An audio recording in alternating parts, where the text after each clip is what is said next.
Hello loves, Dark Side back again with another episode of the Dark Side Goes to Jail series. So for those of you that are new to the channel and you don't know what this series is about, this is a series that is 100% true.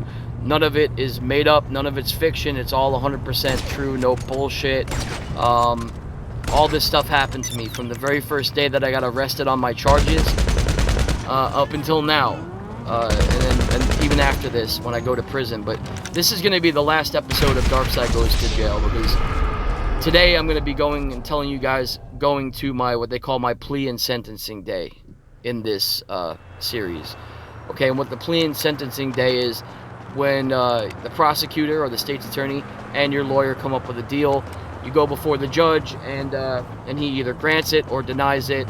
You know, just because your lawyer and the prosecutor had made an agreement, the judge doesn't have to honor that. You know what I mean? He could do whatever he wants.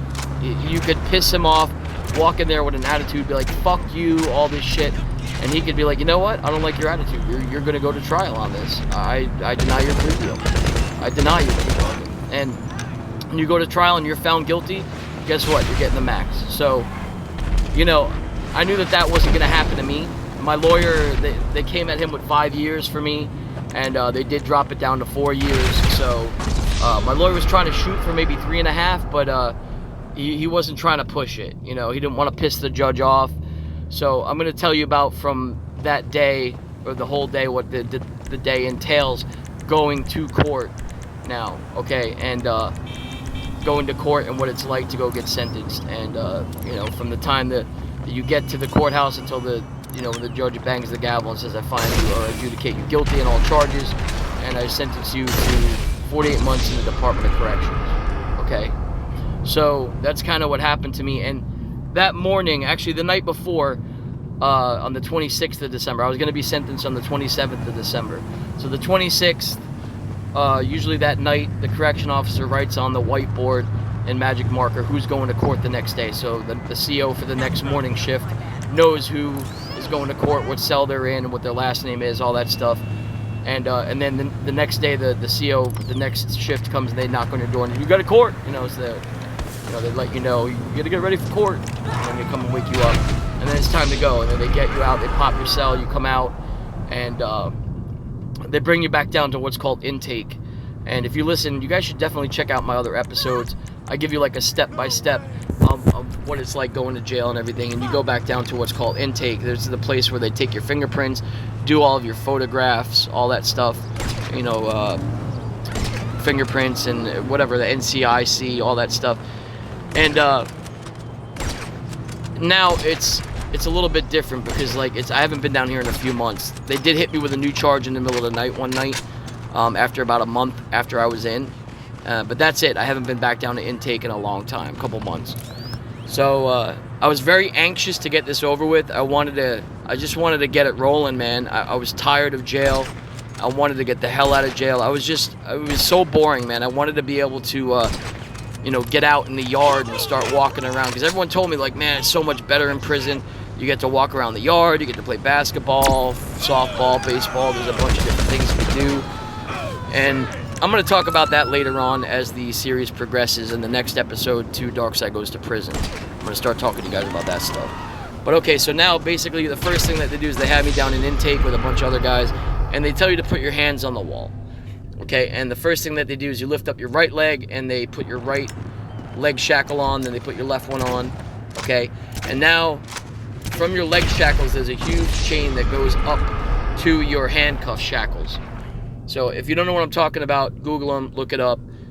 Just look up prison shackles, and you'll see. You've probably seen like court cam and things like that. Certain, you know, shows that have people coming in like the shackles, the shackle from head to toe, basically.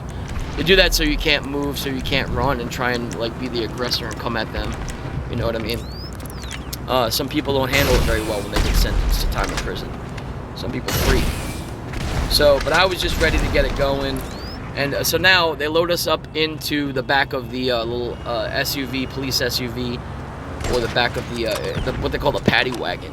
Okay, so they get us all inside, and there's two benches, one on the left side, one on the right side, and there's a little walkway through in the middle for us to kind of get into the little, you know, transport vehicle, and we each sit down. I think it holds like maybe 8 or 10 people. And now they close up the door, and it's completely pitch black in there with like a little, very, very little bit of light. One of the reasons why they do is they don't want you to know where you're going. All right, and they also take different ways every time they go to the courthouse. And one of the reasons why they do that is for like security measures. So like, you know, someone can't tip somebody off that, hey, the paddy wagon's going to be over here. You can go and try and break somebody out. That's another reason why they do that. They're very, very protective with security measures. You know what I mean? So now we get to the courthouse. We pull in. There's a little ramp that goes down underneath the courthouse, and there's a little rolly gate that comes down behind you. They get us all out one at a time, and they kind of got to help you out because, you know, your legs can't move more than maybe like 5-6 inches apart. You got the shackles on your feet. You got the hand shackles on, so you have limited movement, definitely. It sucks. They get everybody in the back of this, or they get everybody in this big, huge elevator. It holds like 10 people, okay? And they bring everyone in the elevator, and then they bring you upstairs to whatever floor you're going to be going to that day for court. Okay, so behind the courtroom, there's a whole network of hallways, dude. Hallways and jail cells. Like, the jurors and the judge go down their own hallway. They keep them totally separate from the inmates, you know what I mean, from us that are all shackled up.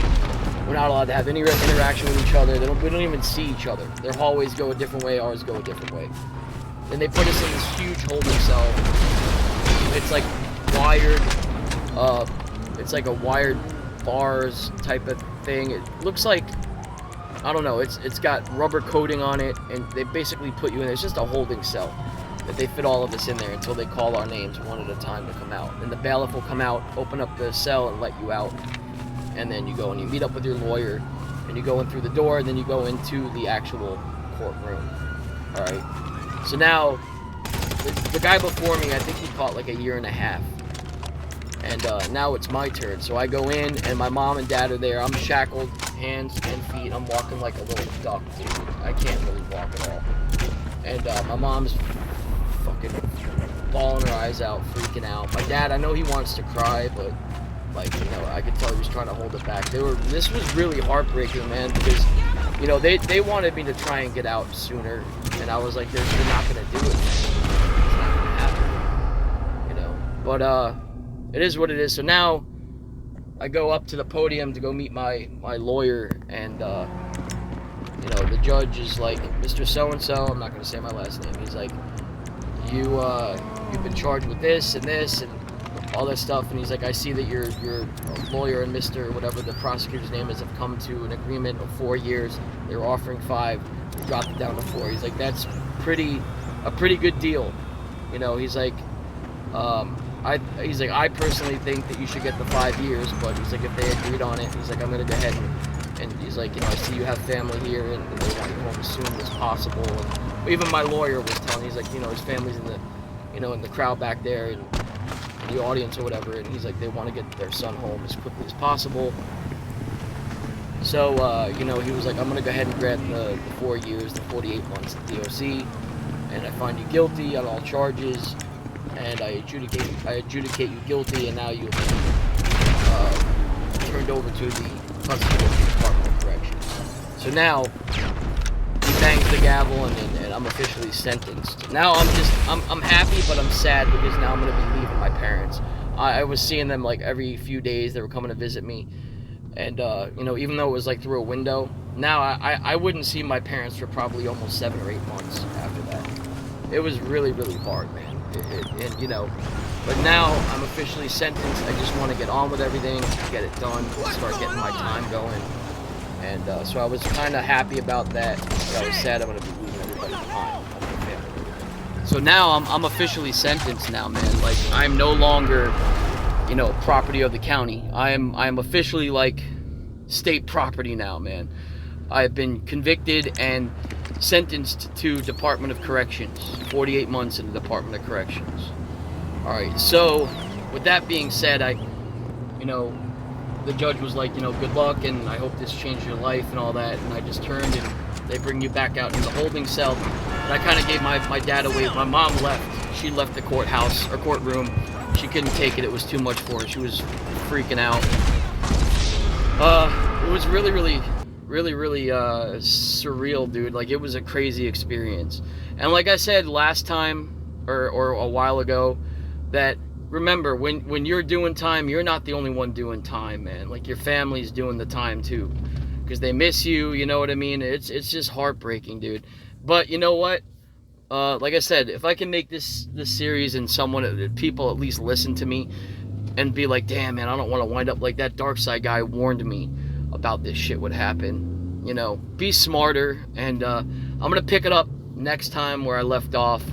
Here, this is the last one, man. Next time I'm going to DOC in the next one, and I want to tell you guys about that, what it's like, what the experience is like, and what that entails and everything.